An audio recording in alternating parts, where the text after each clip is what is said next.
오늘이 51회차 방송인데요. 방송을 시작한 지 벌써 1년이라는 세월이 흘렀네요. 참 세월이 빠르다는 생각이 듭니다. 여기는 상주 FM 93.9MHz 남산지기 장명하가 진행하는 사람 사는 이야기, 소리새의 그대 그리고 나와 산울림의 창문 너머 어렴풋이 옛 생각이 나겠지요로 문을 열겠습니다. 이 세상 사람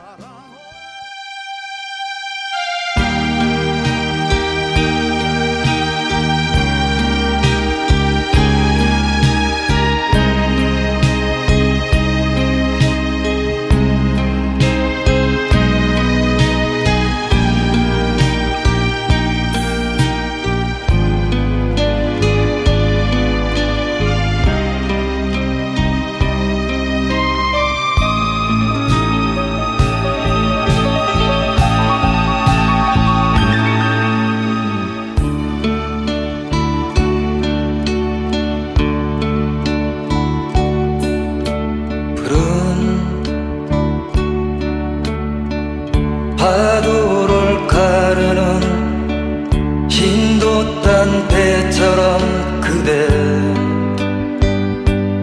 그리고 나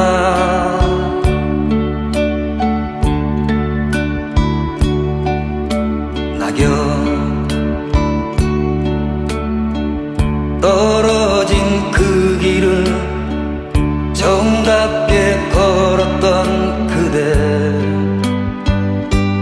그리고 나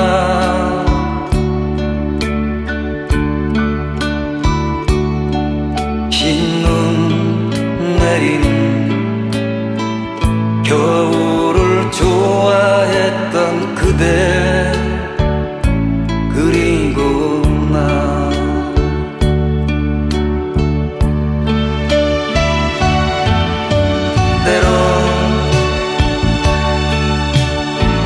슬픔에 잠겨서 한없이 울었던 그대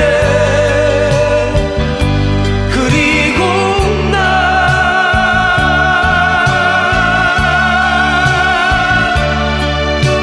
텅 빈 마음을 달래려 고개를 숙이던 그대 그리고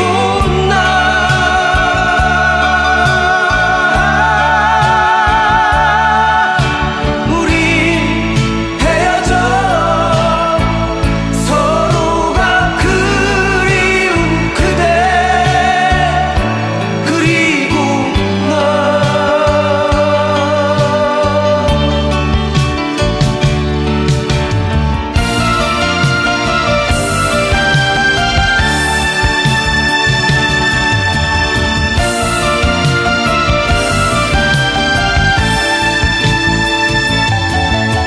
때론 슬픔에 잠겨서 한없이 울었던 그대 그리고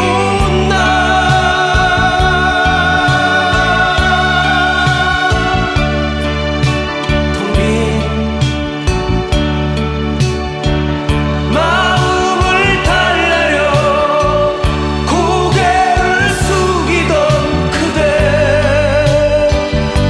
그리고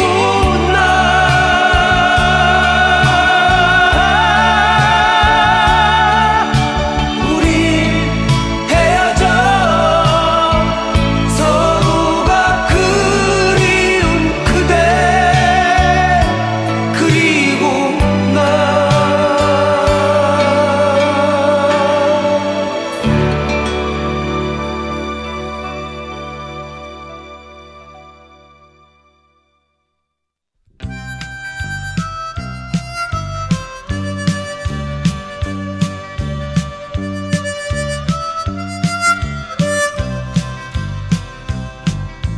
그런 슬픈 눈으로 나를 보지 말아요. 가버린 날들이지만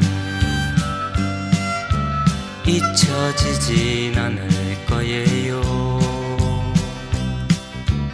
오늘처럼 비가 내리면은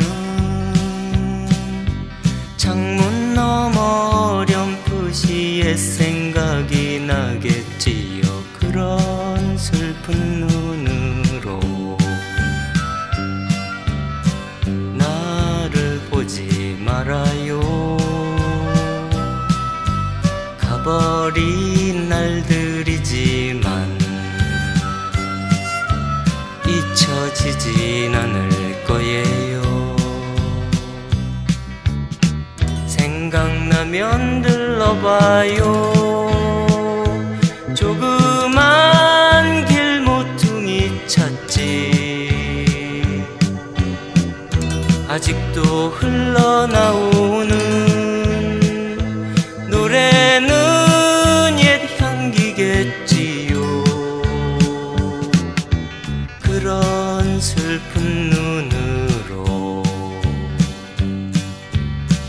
나를 보지 말아요. 가버린 날들이지만 잊혀지진 않을 거예요.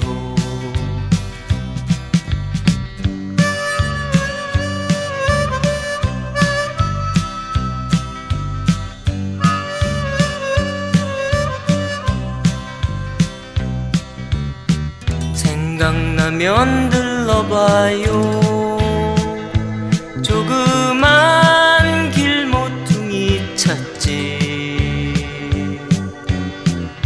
아직도 흘러나오는 노래는 옛 향기겠지요. 그런 슬픈 눈으로 나를 보지 말아요. 가버린 날들이지만 잊혀지진 않을 거예요. 잊혀지진 않을 거예요.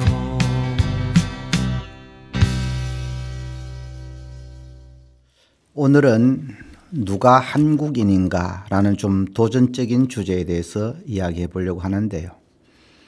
대한민국이라는 나라에 사는 한국인의 정체성에 대해 생각해 보자는 겁니다. 이 분야에 많은 관심을 가진 분이 함재봉 교수인데요. 함재봉 교수는 존스 홉킨스 대학에서 국제정치학 박사를 취득하고 연세대를 비롯한 여러 대학에서 교수로 봉직한 저명한 학자이며 이승만 정부에서 부통령을 지낸 함태영이 할아버지이고 5공화국 정부에서 대통령 비서실장을 지내다가 대통령 동남아 순방 시 미얀마 아웅산에서 북한 공작원이 설치해 놓은 폭발물에 의해 순직한 함병춘이 아버지죠. 그는 한국인의 정체성에 대해 관심을 가지게 된 계기를 두 가지로 요약했습니다. 어린 시절 아버지를 따라 미국 생활을 하면서 수도 없이 받은 너 어느 나라 사람이냐 라는 질문에 당황했던 경험과 현재까지 대한민국에서 벌어지고 있는 다양한 갈등의 원인에 대한 궁금증 때문이었다고 합니다. 조선이 멸망하고 전혀 새로운 나라 대한민국이 건국되어 80여 년이 되어가고 있으나 분열과 갈등이 종식되지 못한 원인과 이유를 함 교수는 한국인을 구성하고 있는 5종류의 분파가 아직도 물밑에서 헤게모니 쟁탈전을 벌이고 있기 때문이라고 주장하는데요. 상당한 근거가 있다고 생각되거든요. 우리나라는 그야말로 구한말의 상황과 같이 풍전등화의 현실 앞에 서 있으면서도 국로는 5갈래로 갈려 있다고 함재봉 교수는 진단하고 있습니다. 그 5갈래가 무엇이며 그 특징은 무엇이고 이 분열을 극복할 방안은 없는지를 살펴보겠습니다. 첫째, 친중 위정 척사파인데요.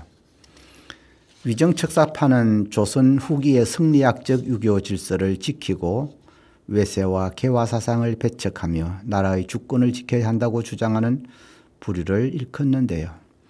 이들은 개국과 통상이 조선의 경제를 궁핍하게 하고 민족 문화를 붕괴시키며 국권을 상실하게 할 것이라고 보았고, 따라서 통상을 금지하고 왕권을 중심으로 한 유교적 질서를 회복하여 외세 침략에 대비해야 한다고 주장했습니다. 위정척사파의 이론적 학설을 세운 사람은 이항로와 우암 송시열인데요. 그들은 공자, 맹자, 주자 사상 이외의 다른 사상은 이적보다 못한 금수라고 주장했고, 이 주장은 위정척사파의 서양과의 통상 반대의 이론적 기반이 되었죠. 이들의 주장은 서양의 물건들은 인간의 사치심을 유발하는 것이므로 이에 대한 욕구를 다스리기 위해서는 수입을 금지하고 더불어 서학에 동조하는 이들을 처벌할 것을 주장했죠. 위정척사파는 개혁을 주장하는 서재필, 이승만을 내쫓고 독립협회를 문닫게 했고, 갑신정변을 청나라 힘으로 제압하고 김옥균을 죽였으며 일본군을 끌어들여 동학농민혁명을 진압하고 전봉준을 처형했으며, 이렇게 모든 개혁을 가로막은 끝내 나라를 자기들 손으로 일본에 가져다 바치고 자신들은 향촌 사회의 지배력을 인정받아 지주로서 떵떵거리며 살았다고 진단하고 있습니다. 둘째, 친일 개화파인데요. 개화파는 일본과 맺은 강화도 조약 이후 개화를 지지한 정치 세력이며 개화당이라고도 하죠. 도쿠가와 이에야스가 일본 열도를 평정한 후 일본을 통치해 왔으나 1868년 명치 유신이 성공함으로써 일본의 건대화는 급물살을 타게 되었고, 독일과 영국의 선진 문물을 받아들여 비약적인 발전을 이루었던 반면, 조선은 위정척사파의 쇄국 정책으로 우물한 개구리가 되어 일본의 발전을 알지도 못했고 알려고도 하지 않았는데요. 조선의 일부 지식인들이 일본을 배워야 한다는 움직임이 물밑에서 일고 있었으니 이들을 친일 개화파라고 할 수 있겠습니다. 개화파의 본격적인 활동은 흥선대원군의 하야와 고종의 친정 이후이지만 그 이전에도 외국의 문물을 배우자는 북학파가 있었는데요. 북학파는 일본이 아니라 청나라의 기술과 상업의 발전을 통해 조선의 낙후된 현실을 개선해야 한다고 주장한 실학의 한 유파죠. 이들은 북본론 대신 북학, 즉 청나라를 배우자라는 실용적인 학풍을 주장했으며 이용후생학파 또는 중상학파라고도 불립니다. 북학파는 조선 후기의 홍대용, 박지원, 박재가 등의 학자들이라고 할 수 있고, 선구자로서는 오경석, 유홍기, 박규수가 손꼽히고요. 이들로부터 개화사상을 배우거나 이들의 의견에 공감한 인물로는 김옥균, 박영교, 김윤식, 육일준, 박영료, 서강범 등이 초기 개화파를 형성했죠. 1876년 강화도 조약 이후 개항 정국이 되자 고종은 수신사와 조사 시찰단을 일본에 파견하면서 개화파를 중용하기 시작했고, 1880년 제2차 수신사로 일본에 다녀온 김홍집이 조선 책략을 들고 오자 이를 간행하여 전국에 회람시키는 등 개화 정책을 추진하기도 하였으나 위정척사파의 극심한 반대로 소교의 목적 달성에는 실패했습니다.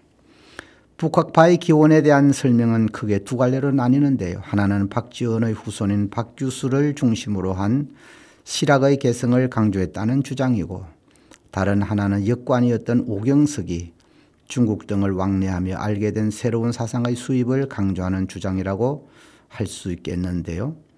개화파의 정확한 시작 연도를 확인할 수는 없으나 1870년대 이후 초기 개화파의 회합이 시작된 것으로 보이며, 김옥균은 1872년 21살의 나이로 알성시의 장원으로 급제한 이후 1874년 홍문관 교리로 발탁되어 문관의 길을 걸었고, 김홍집, 홍영식, 서광범, 박영효, 서재필과 같은 양반 출신 개화 인사들뿐만 아니라 이동인, 오경석, 유홍기 등의 중인 출신 개화 인사들과도 두루 소통하였죠. 김옥균이 누구의 영향을 더 받았는지와는 별개로 개화파의 정치 세력화 중심에 김옥균이 있었음은 분명하다고 할 수 있겠습니다. 박 교수의 집에는 젊은 인사들이 드나들면서 박 교수의 개화 사상을 접하게 되는데요. 김옥균, 박영호, 서재필, 홍영식, 유결준, 서광범 등이었죠. 이들을 2세대 개화파라고 하는데요. 1세대 개화파와의 큰 차이는 이들의 출신 배경이죠. 의원이나 역관 등 중인 신분이었던 1세대와는 달리 이들은 대부분 정계 명문 집안의 자제들이었는데요. 가령 김옥균은 양아버지가 김좌건의 조카인 안동김 씨 일원이며 박영효는 철종의 딸인 영해옹주와 결혼한 왕실 부마였죠. 유교의 가치관으로 세워진 조선이 스스로 가치관을 부정하는 세력이 등장했다는 것은 이미 조선이 내부적인 균열이 일어나고 있었다는 증거라고 할 수 있겠네요. 세 번째, 친미 기독교 학파인데요.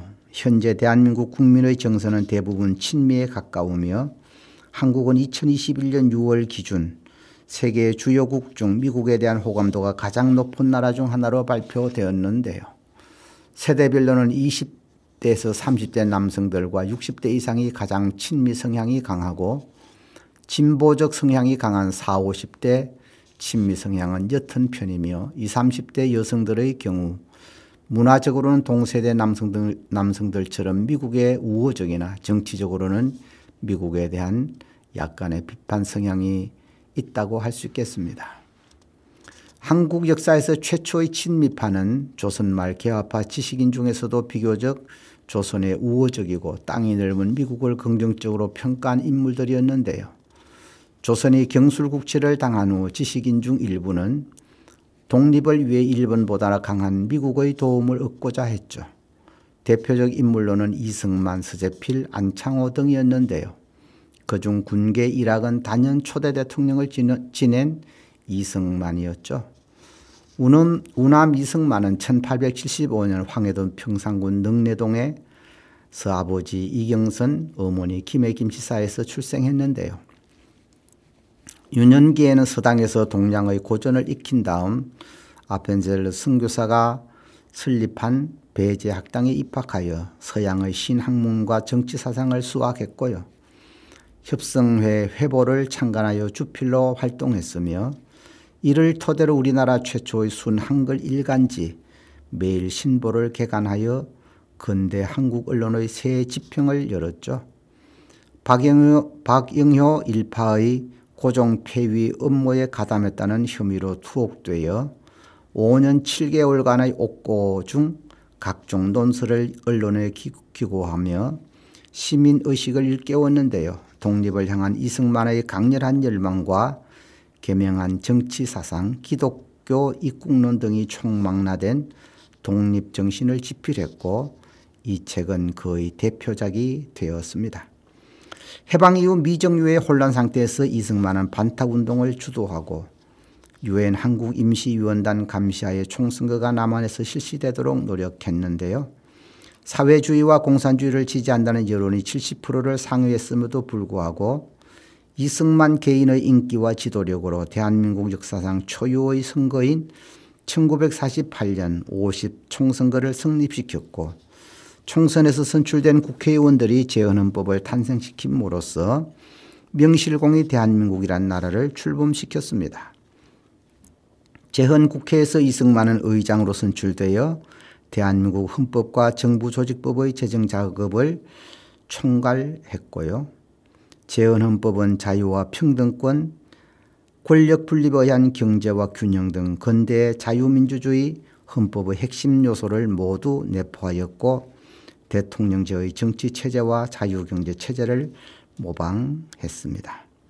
이 헌법이 제정 공포됨으로써 대한민국은 민주공화국으로서 세워질 수 있었는데요. 이후 국회에서 실시된 대통령 선거에서 196명 중 180명이라는 압도적인 표를 얻어 이승만은 대한민국의 초대 대통령이 되었죠. 대한민국을 수립한 이승만 대통령은 유엔으로부터 한반도 내 유일한 합법정부로 승인받는데 성공했고 6.25 전쟁이 발발한 직후 미군의 적극적인 개입을 실현시켜 한반도 공산화를 저지했으며 국난 중에도 일명 이승만 라인을 선포하여 독도를 지키고 한국의 해양 주권을 사수했죠. 정전협정의 체결 과정에서 방공포로 석방의 초강수를 두는 등 미국과 치열한 외교전을 벌여 1953년 10월 한미 상호방위조약 체결을 이끌어냈으며 이는 한국 외교 역사상 가장 빛나는 성과였다고 할 수 있겠습니다. 6.25 전쟁을 거치면서 민간에서도 반소 친미 성향이 강화되었는데요. 특히 미국의 영향을 많이 받은 개신교 계열 단체들이 친미 성향이 강하다고 할 수 있겠습니다.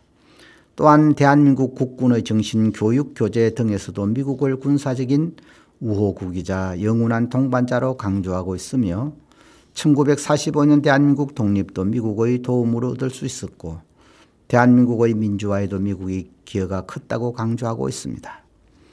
구한말과 해방 이후 당시의 한국에게 있어 친미는 단순한 사상이나 취향의 문제가 아닌 생존의 문제였는데요. 한국이 한강의 기적을 이루고 세계 경제 상위권에 다다른 지금에서도 한국은 여러 분야에서 미국에 의존하고 있으며 그로 인한 여러 가지 문제가 불거지기도 하지만 한국이 친미를 함으로써 얻는 이득은 일반인들의 예상과는 달리 아직도 절대적이라고 할 수 있겠습니다. 일부 반미 성향의 인물이나 단체를 제외하고는 미국 문화를 나쁘게 보는 한국인은 거의 없다고 할 수 있는데요. 미국이 국제적 동맹국이며 우호국이기도 하고 임시정부를 지원하기도 했고 한국의 온갖 착취와 수탈과 만행을 가했던 일본과는 격이 다른 데다가 한국이 독립하게 되는 결정적인 계기를 마련해 주었기 때문이죠. 보수정당 소속 대통령들 대다수는 기본적으로 친미적 성향을 보이며 민주당 진영의 대통령들도 친미 성향의 발언이나 행보를 보였는데요. 김대중 대통령은 햇빛 정책을 관철하기 위한 목적으로 한미 관계에도 상당히 신경 썼고 노무현은 대선 후보 시절에는 반미 세력을 옹호하는 듯한 발언을 하고 미군 여중생 압사 사건을 정치적으로 이용하려는 행보를 보여 논란이 있었지만 2003년 방미 당시 친미 성향을 드러내는 발언을 한 바가 있고 여당의 반대에도 불구하고 이라크 파병과 한미 FTA를 성사시켰죠. 여론조사 결과를 보면 일본인의 미국 호감도는 대체로 호감 55 내지 60%, 비호감 40에서 45% 선에서 일관되게 나타나는 데 비해 한국인의 미국 호감도는 80%에 육박하여 일본과는 현격한 차이를 보이고 있습니다. 미국은 6.25 전쟁, 민주화 과정 등을 통해 꾸준히 한국 편에 서왔고 이로 인해 많은 한국인에게 미국은 착하다, 정의롭다는 긍정적인 이미지로 각인되어 있는 반면 일본의 경우 미국이 태평양 전쟁 당시 원자폭탄을 투하하며 일본의 팽창을 가로막았고 1980년대에는 프라자 합의를 통해 일본 경제를 잃어버린 30년으로 몰아넣었다는 부정적 기억이 크기 때문이 아닌가 추측할 수 있겠습니다. 백음성이 부릅니다. 사랑이 비를 맞아요.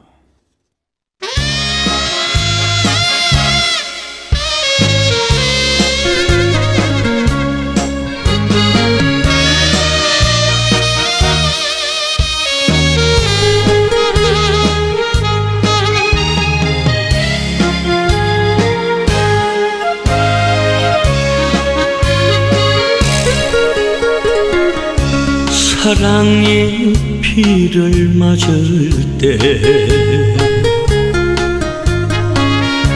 울어도 남들은 몰라 눈물인지 빗물인지 그 누가 알 수가 있나 딱 한 사람 당신만이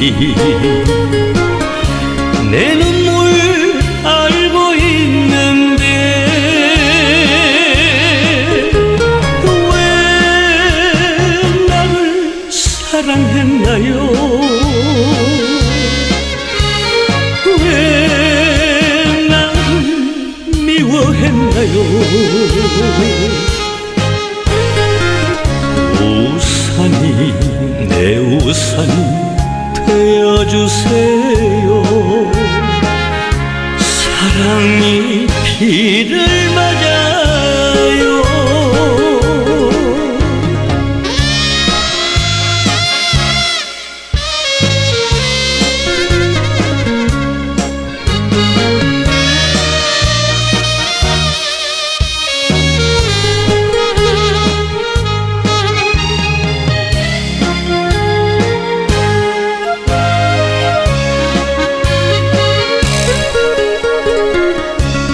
사랑이 비를 맞을 때 울어도 남들은 몰라. 눈물인지 빗물인지 그 누가 알 수가 있나. 딱 한 사람 당신만이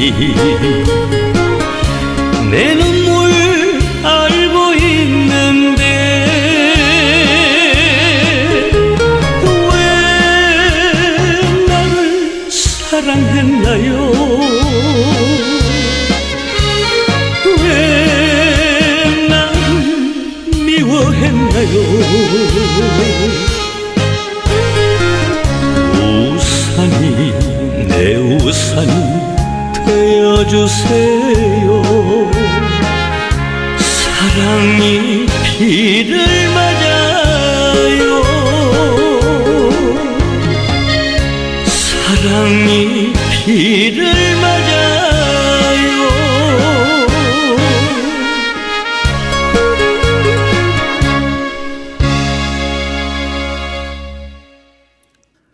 네 번째 친소 공산주의파인데요. 이동희는 대한제국 시대의 군인 겸 정치인이고 일제강점기 시대와 대한민국 임시정부에서 국무총리를 한 공산주의 계열 독립운동가였죠. 1907년에 강화도의 강화진위대 참령으로 근무하면서 기독교 신자가 되었고 전등사에서 의병을 일으키려다 실패했죠. 그해 안창호 등과 신민회를 조직하여 항일운동을 하다가 1911년 105인 사건에 연루되어 투옥되기도 했었습니다.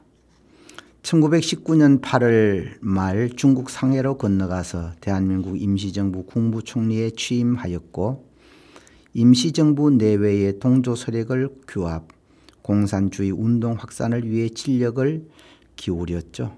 같은 해 9월 11일 임시정부가 다시 개편되자 그는 국무총리에 선임되었으나 대통령으로 선출된 반공주의자 이승만과 충돌했는데요. 이동희는 공산혁명을 주장하여 구미식 민주주의를 주장하던 대통령 이승만과 노선 갈등을 빚었으며 소련으로 보내는 대표단을 파견하는 등 임시정부 내에서 독자 노선을 걸었으며 제3국제공산당 운동에 투신했죠. 1921년 1월 말 이동희는 상해 임시정부의 개혁 여부를 둘러싸고 대통령 이승만과 이동영, 이시영, 신규식 등 기호 출신 총장들 그리고 안창호 등과 대립하여 상해 임시정부를 탈퇴했는데요. 이후 이동희는 고려공산당 창당에 나서게 되죠. 이동희는 임정 탈퇴와 고려공산당 창당을 민족운동에서 사회운동으로 전환하는 것이며 그 방향이 정당하고 필연적으로 최후 승리의 경로라고 평가했죠. 공산주의 계열 독립운동가라는 이유로 오랫동안 잊혀져 왔으나 대한민국 정부는 그가 대한민국 임시정부 국무총리 역할을 했다는 점을 인정하여 1995년 건국훈장 대통령장을 추서하였는데요. 최린에 의하면 그는 늠름한 장부지풍이 있고 체격과 얼굴이 아울러 훌륭한 장부였는데 성격은 열렬하고 불덩이 같은 사람이라고 평했으며 소련의 지도자 블라디미르 레닌은 이 사람은 마르크스의 이념은 전혀 모르는 것 같지만 혁명가로서는 훌륭하다고 평했다고 하네요. 일제강점기 독립운동의 한 갈래였던 친소공산주의 계열은 사상운동, 노동자와 농민 대중운동, 무장투쟁을 전개했는데요.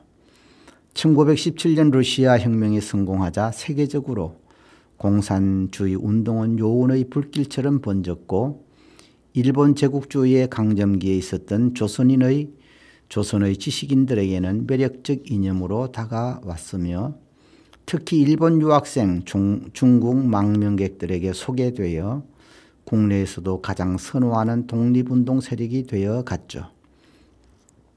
1920년대에는 이르쿠츠크, 상하이, 블라디보스크 등에서 고려 공산당이 결성되었고 1925년에는 국내 최초로 합법적인 조선공산당이 창립되기도 했답니다.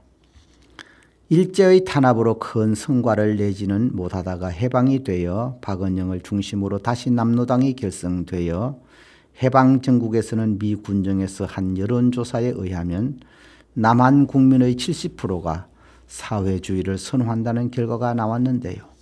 그만큼 사회주의 세력이 확산되고 뿌리 깊다고 할 수 있겠습니다. 마지막으로는 인종적 민족주의입니다.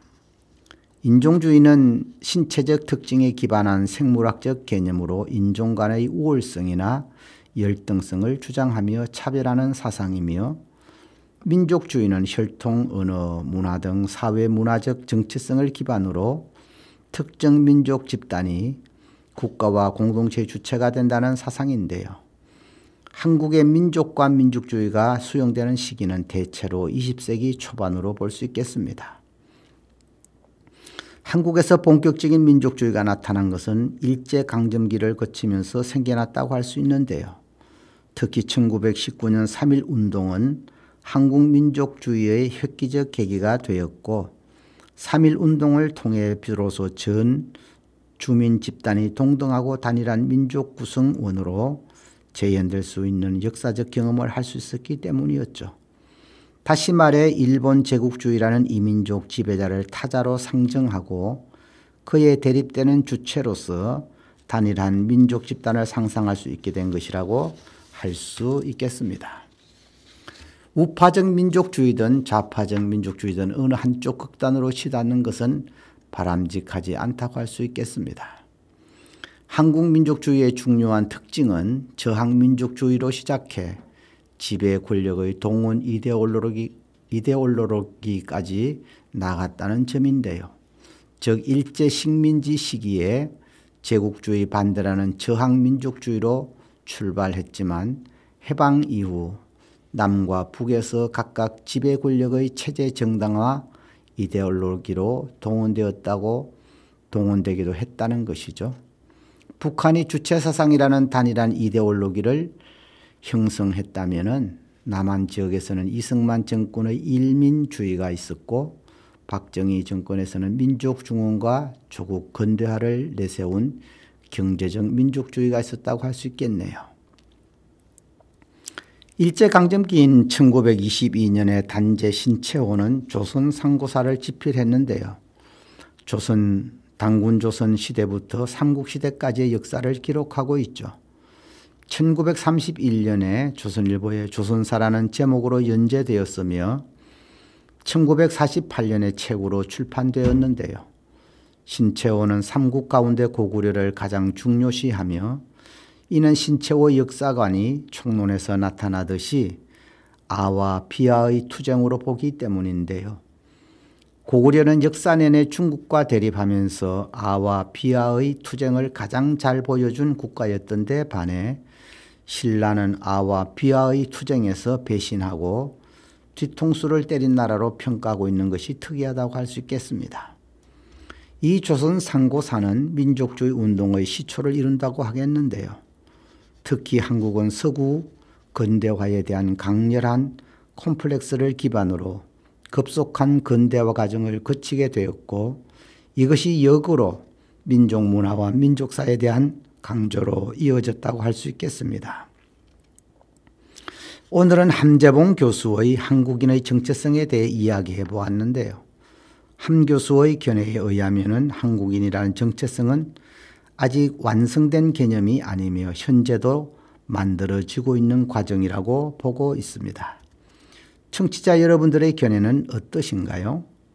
일제강점기를 거치면서 형성된 친중 위정 척사파, 친일 개화파, 친미 기독교파, 친소 공산주의파, 인종적 민족주의파가 여전히 헤게모니 정탈전을 지금도 벌이고 있다는 거죠. 모든 판단은 우리 청취자들의 판단에 맡기겠습니다. 이진관의 인생은 미완성 들으시면서 저는 여기서 인사드리겠습니다. 지금까지 상주 FM 93.9MHz 남산지기 장명아가 진행한 사람 사는 이야기였습니다. 다음 주에 뵙겠습니다. 안녕히 계십시오.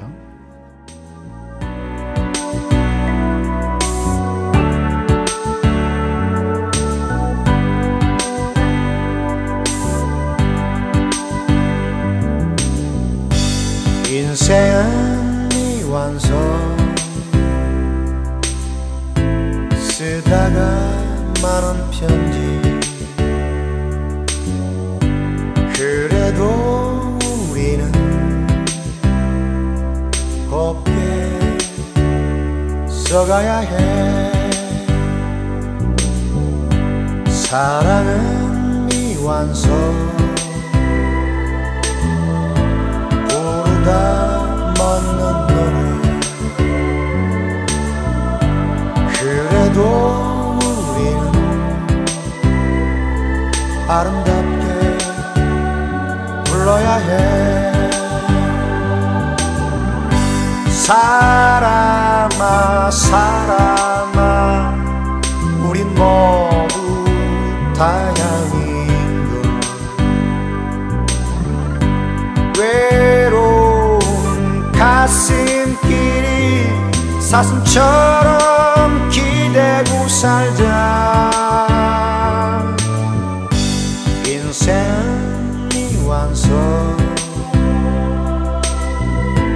그리다 많은 그리 그래도 우리는 아름답게 그려야 해.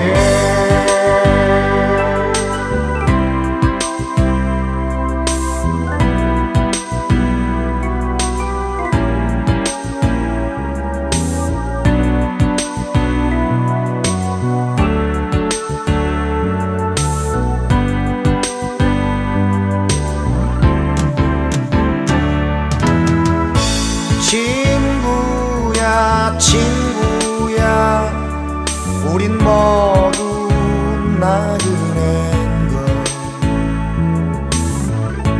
그리운 가슴끼리 모닥불을 지피고 살자.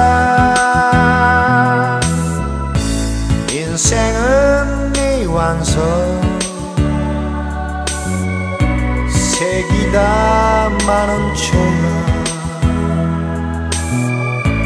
그래도 우리는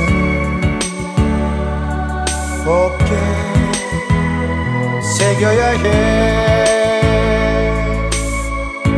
그래도 우리는 곱게 새겨야 해.